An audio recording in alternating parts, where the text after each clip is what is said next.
That afternoon, Eleanor Davis set out on what was supposed to be a peaceful walk through her neighborhood, a ritual she'd followed for over 40 years, with her loyal Rottweiler Duke trotting beside her, trotting beside like just another quiet day.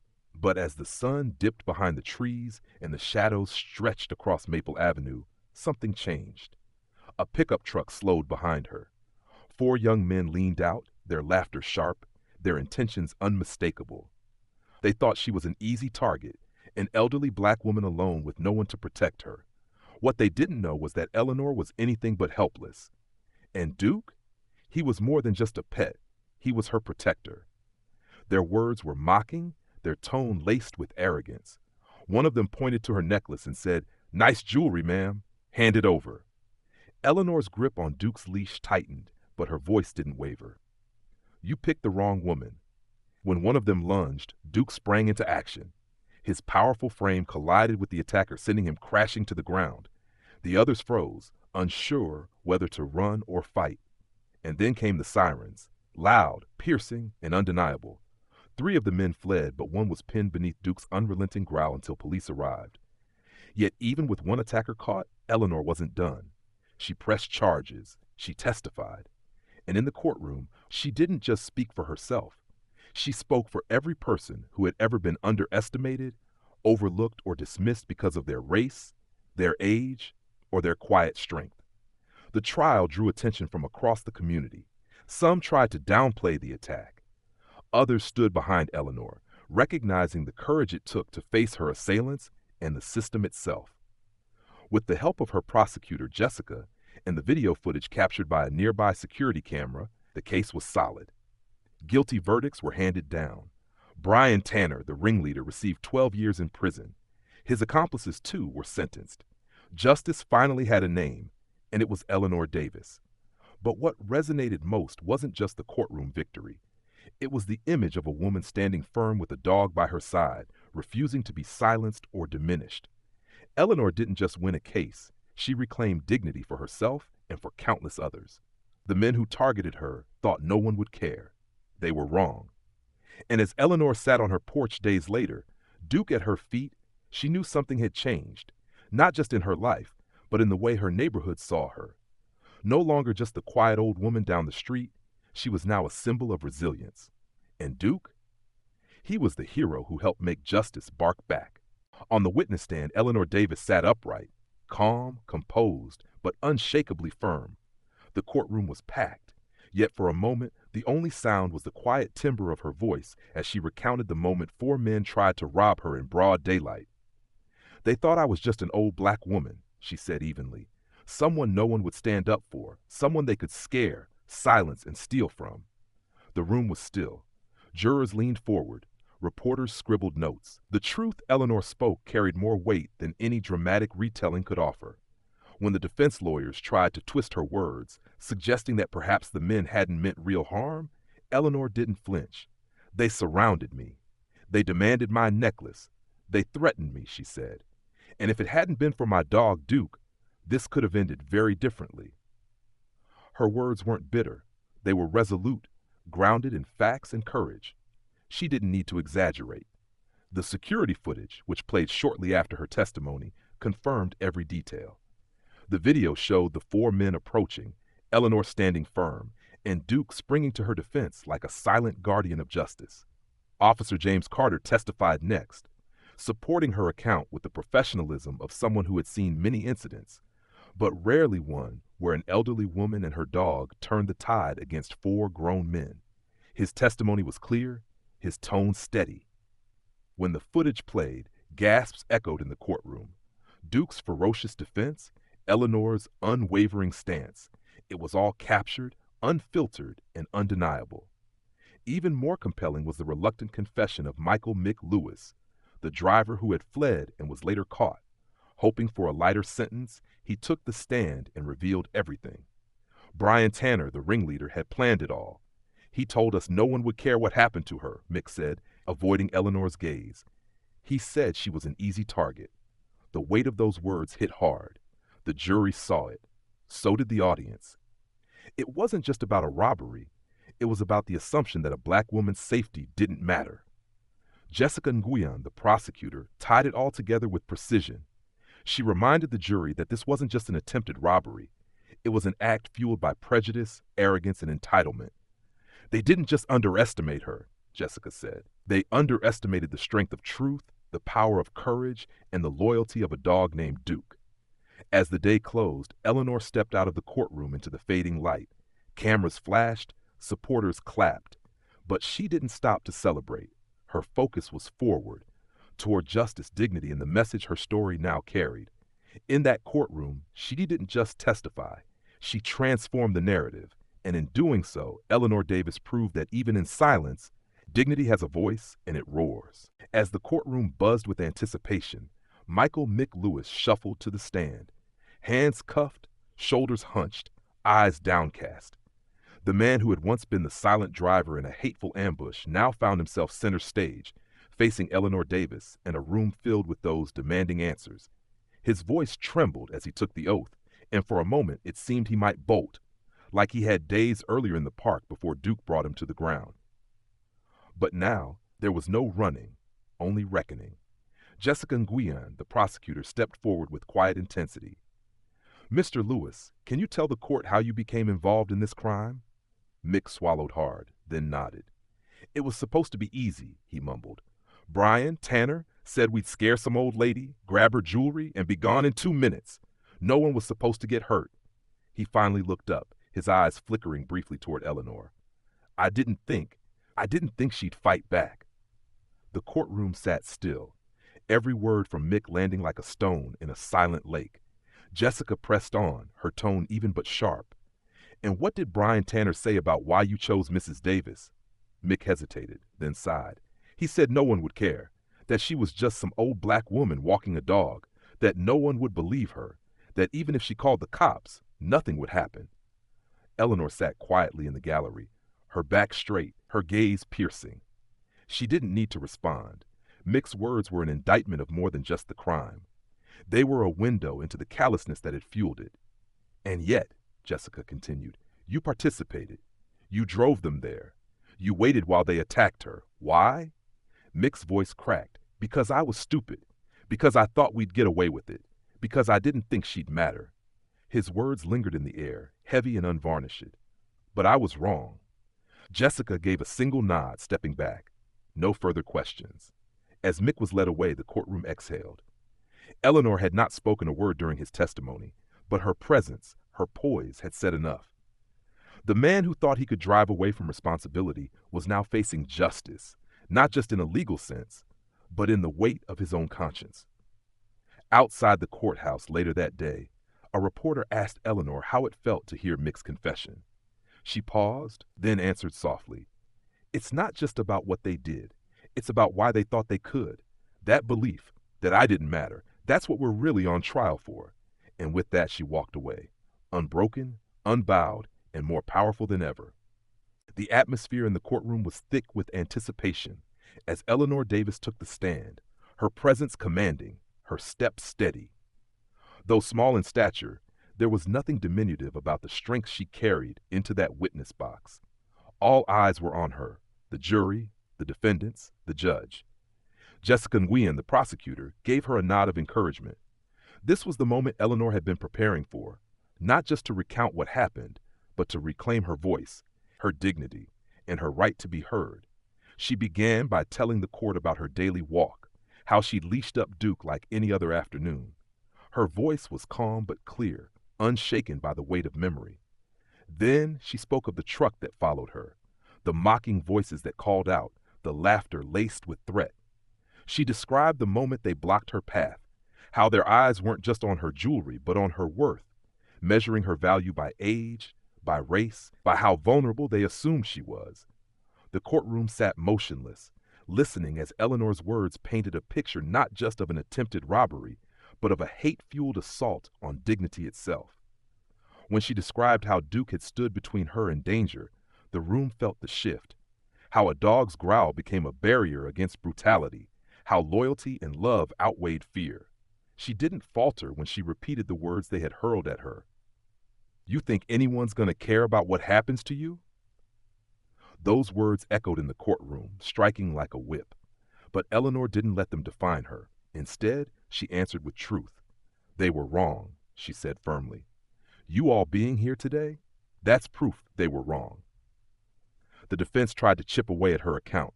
One attorney suggested the men hadn't intended harm, that it was all a misunderstanding. Eleanor's eyes narrowed, her voice sharpened. When a man grabs for your necklace while his friends surround you, that's not confusion. That's intent. Another lawyer implied that Duke escalated the situation. Eleanor didn't blink. My dog did what your clients didn't. He protected me. Then came the security footage. Grainy, but damning. It showed everything. The slow-moving truck, the men encircling her, Duke lunging in defense. The jury watched silently, the truth impossible to deny. And when Eleanor stepped down from the stand, there was no applause, but there didn't need to be. Her testimony wasn't just evidence. It was a declaration. Outside, reporters scrambled for a statement. Eleanor paused, her voice steady. They didn't just try to steal a necklace. They tried to steal my safety, my worth, my place in this world. But they failed. Then she walked away, head high, heels echoing against the courthouse marble, carrying with her not just the memory of that day, but the power of standing her ground and being believed. The wind was crisp as Eleanor strolled through Eastwood Park, Duke's leash gently wrapped around her hand. The autumn air rustled the leaves, and for a brief moment, the world felt quiet again. But peace, as Eleanor had learned, often came with vigilance.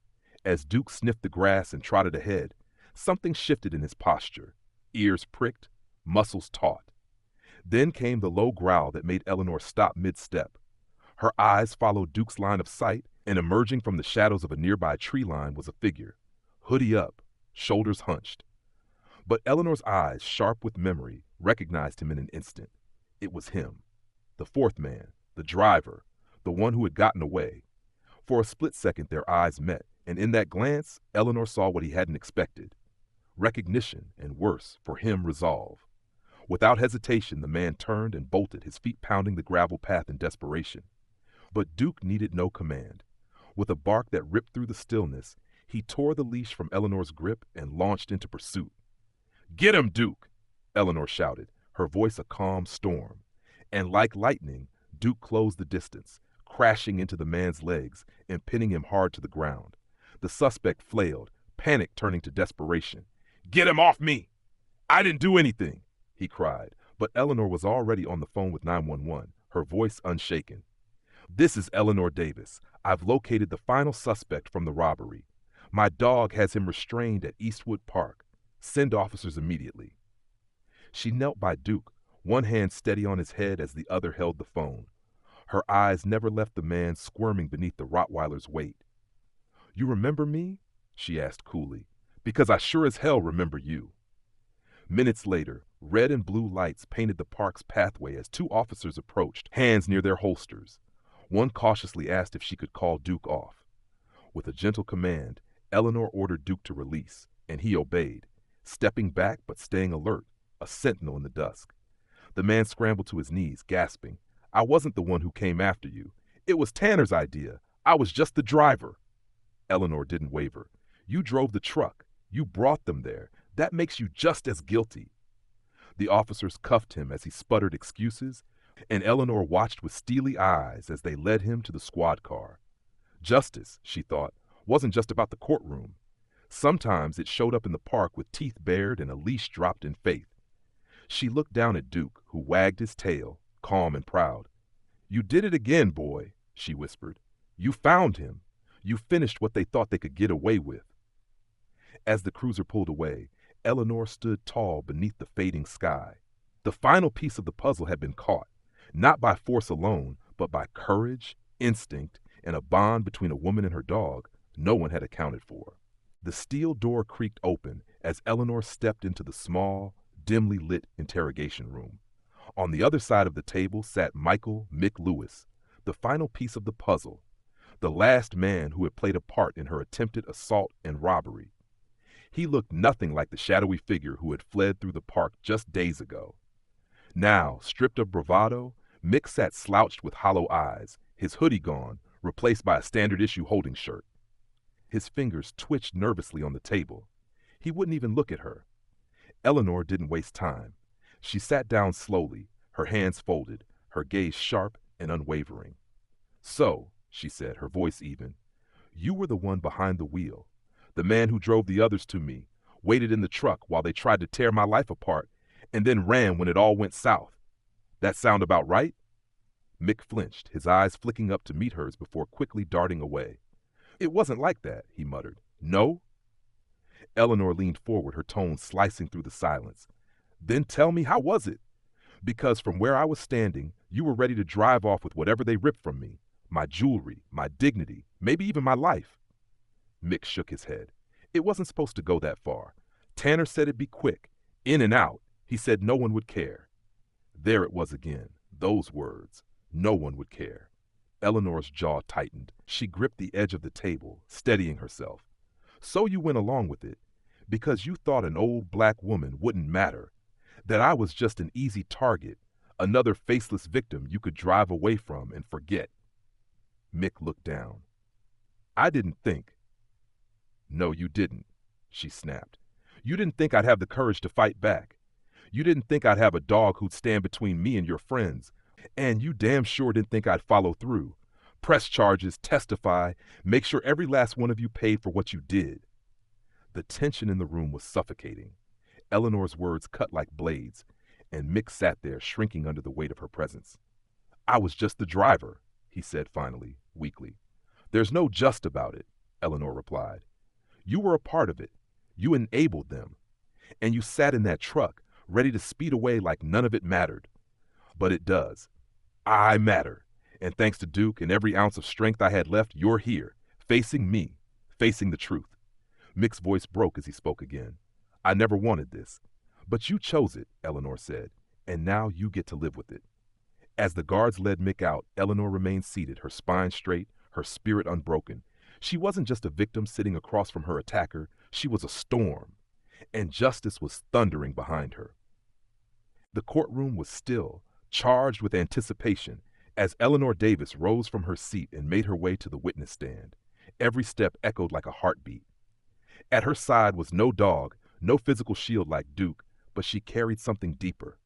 Unshakable resolve. The eyes of the entire courtroom followed her, jurors, reporters, onlookers, and most importantly, the four men who once thought she was weak, forgettable, expendable. Now they stared as she took the stand, standing tall with her back straight, dignity radiating from every breath. The prosecutor, Jessica Nguyen, approached slowly. "Mrs. Davis," she began, "please tell the court in your own words what happened that afternoon." Eleanor nodded. Her voice, when it came, was steady but filled with quiet thunder. "I was taking my usual walk with my dog, Duke. It was just like any other day, until it wasn't.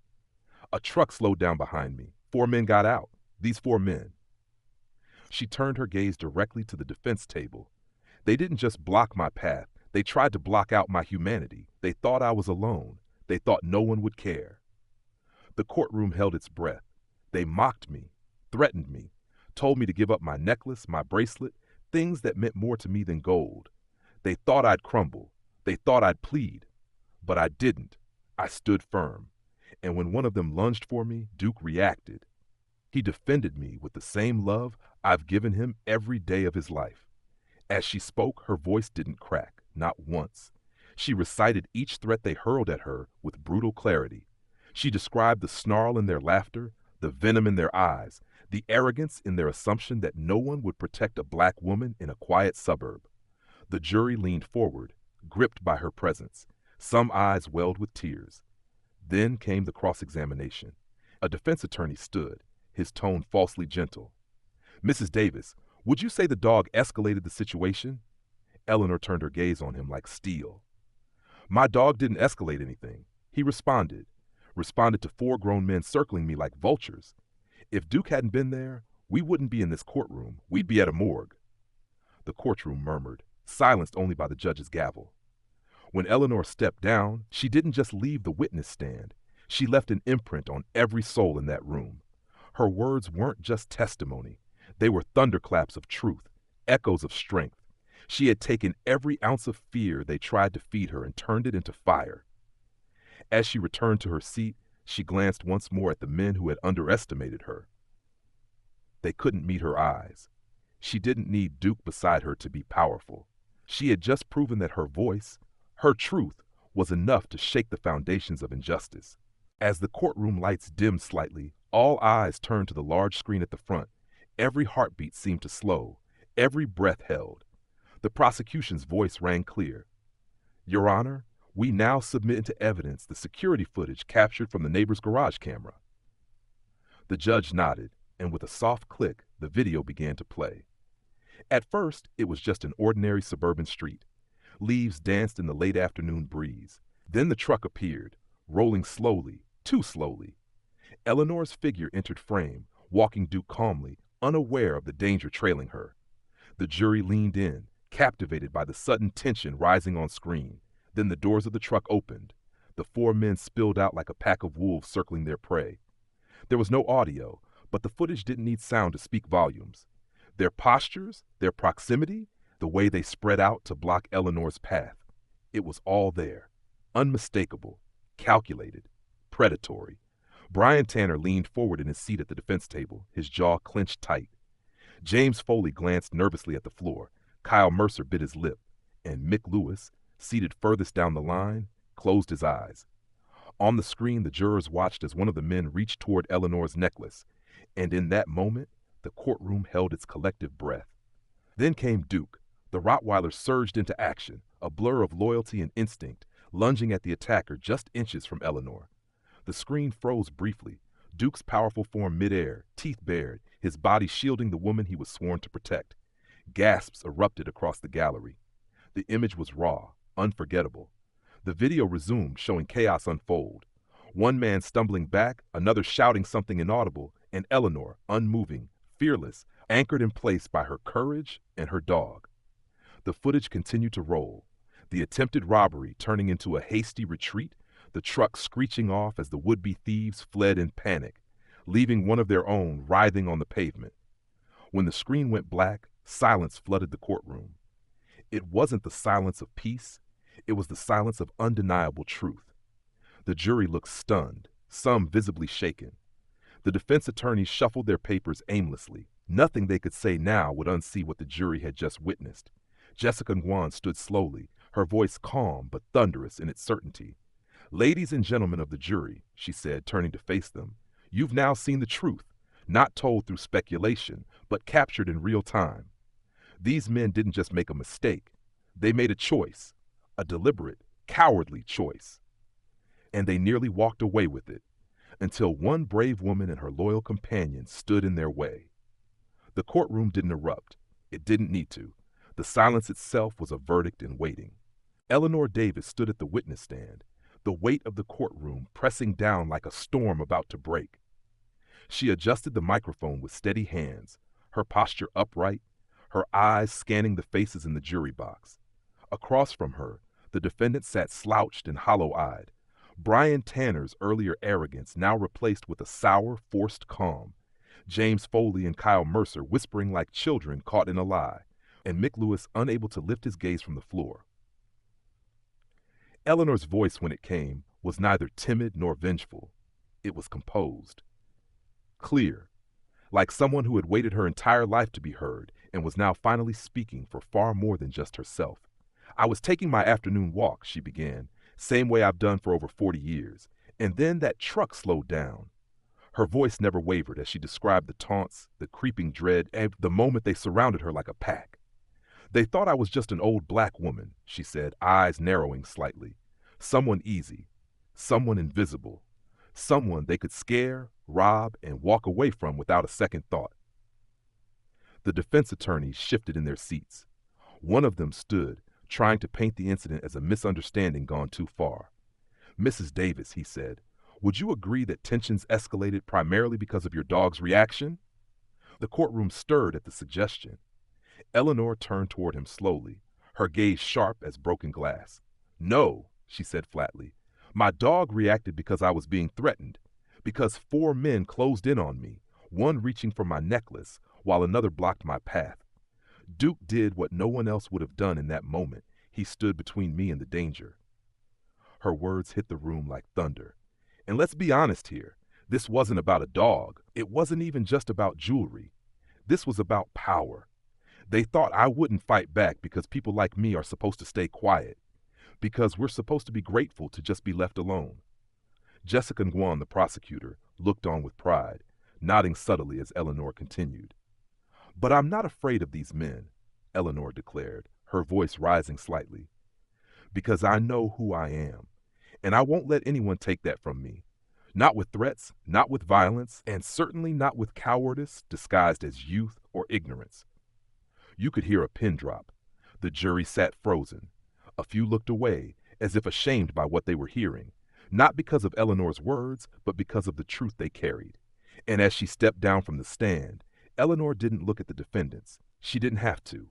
They had already heard everything they needed, and the jury had too. The reckoning had begun, and it had a name: Eleanor Davis. The final day of the trial arrived like the calm before a storm, thick with tension, heavy with silence. As Eleanor Davis entered the courtroom, she felt every eye follow her. But she kept her head high, her steps steady. Her loyal companion Duke was not with her this time. He was home resting, but his presence lingered in her spirit. At the defense table, the four men who once circled her like vultures now sat like shadows of themselves. Brian Tanner, the arrogant ringleader, had lost his smirk. James Foley and Kyle Mercer looked pale, whispering frantically. Mick Lewis, the driver, remained quiet, cooperative but haunted. Judge Anita Reynolds called the courtroom to order, her gavel striking like thunder. "Has the jury reached a verdict?" she asked, voice firm. The jury forewoman rose, unfolding a single sheet of paper. "We have, Your Honor. In the matter of the state versus Brian Tanner, James Foley, Kyle Mercer, and Michael Lewis," she paused, letting the silence stretch until it was almost unbearable. "We find the defendants guilty on all charges." A collective gasp rippled through the room. Tanner slumped back in his chair, as if the word guilty had knocked the wind out of him. Mercer buried his face in his hands. Foley stared into space, stunned. Mick Lewis just nodded once, resigned. But Eleanor didn't move. She sat still, every muscle taut with contained emotion. The verdict was more than a legal win. It was validation. That her voice mattered, that her pain had weight, that no one, no matter how invisible they tried to make her feel, was allowed to hurt her without consequences. Then came sentencing. The judge's voice was like a blade. Brian Tanner, 12 years in state prison, no parole for the first 8. Eleanor saw the shock in his eyes, the collapse of the man who once said no one would care. Foley and Mercer, 10 years each, no parole for 6. Their jaws clenched, tears brimmed. Michael Lewis, 5 years, eligible for parole after 3. The courtroom buzzed, but Eleanor barely heard it. She was focused on the moment, the end of the storm. Justice had spoken. Not with rage, not with vengeance, but with truth. As the gavel fell and the men were led away in chains, Tanner turned just once to look at her. There was no apology in his eyes, only disbelief. She met his gaze, unwavering. Outside the courthouse, neighbors, supporters, and reporters awaited. Some cheered, others hung back. But Eleanor didn't speak for headlines. She walked forward, past them all, until she reached her front porch. Duke ran to greet her, tail wagging, eyes bright. "We did it," she whispered, crouching to hug him tight. "Justice, real justice." And as the sun dipped low over a quiet street, Eleanor Davis stood taller than ever, no longer just a victim, but a symbol. A woman who refused to be silenced, a warrior who stood her ground and won. The porch was quiet, bathed in the golden hue of a setting sun. As Eleanor Davis stepped through the front door of her home, a deep exhale escaped her lips, a release she hadn't allowed herself until now. The trial was over. Justice had been served. But the weight of it all still clung to her shoulders like mist after a storm. Inside, the familiar scent of old wood and lavender greeted her. Duke sat waiting, his amber eyes following her every move. His tail thumped softly against the floor, as if he understood the magnitude of what they'd been through. Eleanor dropped her purse onto the table and knelt beside him. She wrapped her arms around his thick neck, burying her face in his fur. "It's over, boy," she whispered. "We did it." Duke nuzzled her shoulder, his warmth grounding her like roots in the earth. She stayed there for a moment, just the two of them in a silence that spoke more than words ever could. Then she rose and walked to the kitchen, her steps lighter than they had been in weeks. Tonight was a celebration, not with champagne or crowds, but with roasted chicken and a well-deserved feast for Duke. The scent of herbs and garlic filled the room as she prepared his special meal, carefully adding rice and carrots to the bowl. When she set it down, Duke dove in with joy, tail wagging furiously. Eleanor smiled and leaned against the counter, watching him. Her mind drifted, not to the fear, not to the courtroom, not even to the faces of the men who tried to rob her of more than just jewelry, but to the strength she discovered. She thought of how the neighborhood had changed, how some still looked at her with unease, while others now nodded with respect. She'd never asked for recognition, but she had demanded to be seen. Later that evening, with Duke curled at her feet, Eleanor turned off the news and stood. She walked outside and sat on her porch, the air crisp with the early signs of winter. She looked out over the same street where it all began. But tonight, it felt different. The fear that once haunted her footsteps had been replaced by something powerful: peace. A soft breeze rustled the leaves, and Duke nudged her hand gently with his nose. She looked down at him and whispered, "They thought no one would care, that they could silence me." She paused, voice steady, eyes shining. But we proved them wrong. As the stars began to glimmer above, Eleanor felt something she hadn't in a long time: hope. The fight wasn't just for her. It was for every woman who had ever been told to stay quiet, every black elder dismissed or feared, every voice ignored. And as she sat with her loyal protector by her side, Eleanor Davis knew one thing for certain: they had not just survived, they had prevailed. The street was still. Not the stillness of fear, nor the eerie hush that had once followed that violent afternoon, but the kind of stillness that settles only when justice has been done. Eleanor Davis stood at her front door, leash in hand, Duke's eager eyes fixed on her. It was time. The stars glimmered above, crisp night air whispering through the trees as Eleanor stepped outside. Duke trotted beside her, strong and alert as ever, his tail swaying like a banner of victory.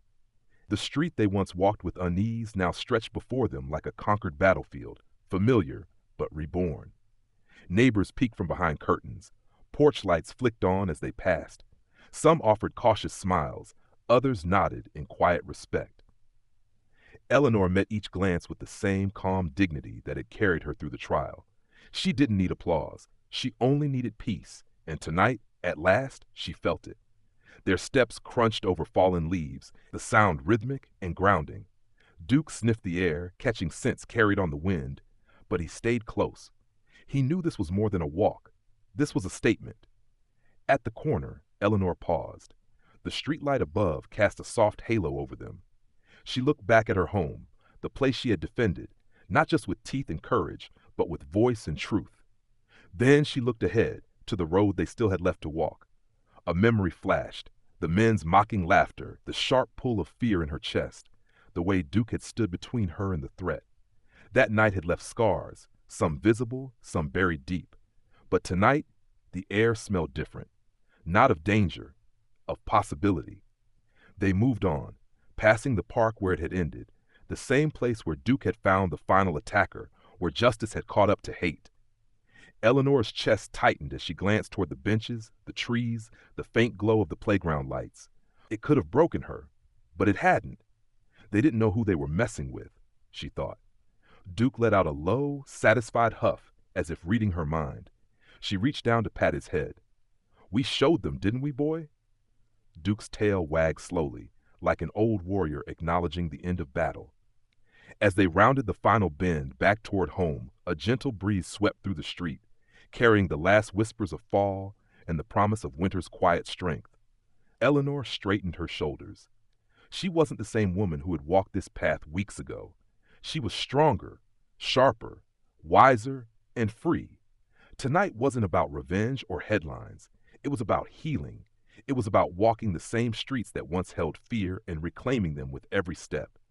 It was about knowing that even when the world doubts you, your worth, your power, your right to stand tall, you keep walking, because the truth will walk with you. And so will justice. And Eleanor Davis was never walking alone again. The gavel had long since fallen, but the echoes still rang in Eleanor Davis's heart. She sat on her front porch that evening, the sun dipping low behind the rooftops of the neighborhood that had once made her feel small. But not anymore. Not tonight. Her hands curled gently around a steaming cup of tea, its warmth seeping into her skin like the justice that had finally soaked into her bones. Beside her, Duke lay curled at her feet, tail flicking rhythmically, eyes half closed. He, too, knew. The battle was over, and they had won. It wasn't just about the trial.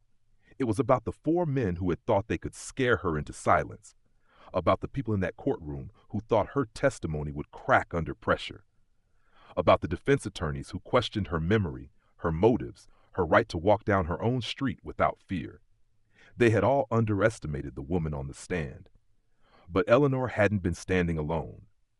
She'd stood with every other person who'd been ignored, dismissed, or told their voice didn't matter. And most of all, she'd stood with Duke, her silent sentinel, whose bark had silenced hate louder than any gavel. That final day in court had been nothing short of electric. The prosecutor's voice had cut like a blade, sharp, deliberate, undeniable. The security footage had played, every frame a damning testament.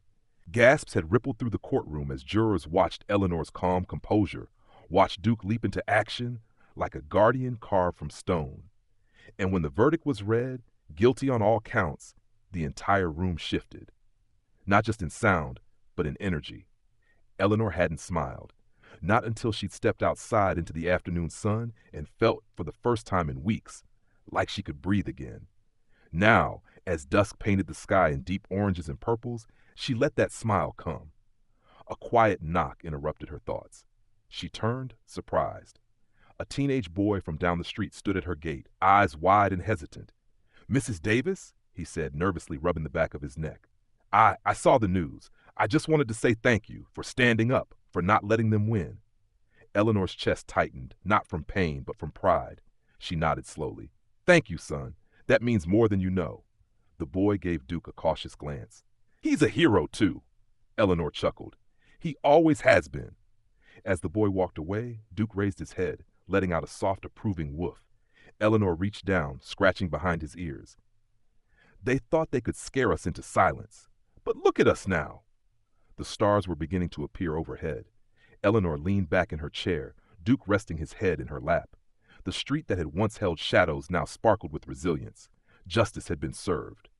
And Eleanor Davis had taken back not just her street, but her story. And this time, the world was listening. The room was silent, except for the ticking of the wall clock and the faint hum of the overhead fluorescent lights. Eleanor Davis sat across from the man who had thought he could disappear. Michael McLewis, the getaway driver, the final missing link in the chain of violence that had almost shattered her peace. His hoodie was gone, replaced by a bland prison jumpsuit. The bravado he might have once carried was gone too. Now, he looked like a man who'd run out of places to hide. Eleanor didn't flinch. She stared at him, calm but unrelenting, her hands folded neatly on the table. Her presence was quiet but heavy, like the stillness before a thunderstorm. "So," she said, her voice low and even, "you were hiding in the same park where it all happened. That's bold. Or stupid." Mick's eyes darted away. "Didn't have nowhere else to go," he muttered. "Didn't know you'd be there." "That's where you're wrong," Eleanor replied, leaning forward. "You didn't know who you were messing with. You thought I was just another old woman. Just another easy mark." Mick didn't answer. His fingers tapped nervously against the table, each sound a staccato reminder of the choices that had led him here. "You sat in that truck," Eleanor continued, her voice hardening, "while they surrounded me, watched as they reached for my necklace. You knew what they were going to do, and you stayed. That makes you just as guilty as them." He looked up then, defiance flickering in his eyes. "I didn't lay a hand on you." "And yet you were ready to speed away the moment they had what they wanted," she shot back. "You were their escape route, the one who'd help them vanish like nothing ever happened. Well, guess what? Nothing disappears forever." The silence stretched. Then Mick's voice cracked, almost a whisper. "Tanner said it'd be easy, that no one would care, that we'd be in and out before anyone even noticed." Eleanor's stare grew colder. "He said no one would care? About me?" Her voice lowered, each word laced with steel. "Well, they cared. The court cared. The jury cared. And that dog you all thought was just for show, he cared enough to take your friends down one by one." Mick swallowed hard, visibly shrinking into his seat. Eleanor stood slowly, her gaze never leaving his. "You all picked the wrong woman, and now, one by one, you're learning what it means to answer for your actions. This isn't just about me. It's about everyone like me who's ever been told they're invisible."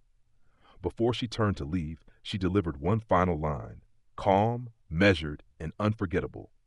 "You thought you'd drive away from this, but all you did was drive straight into justice."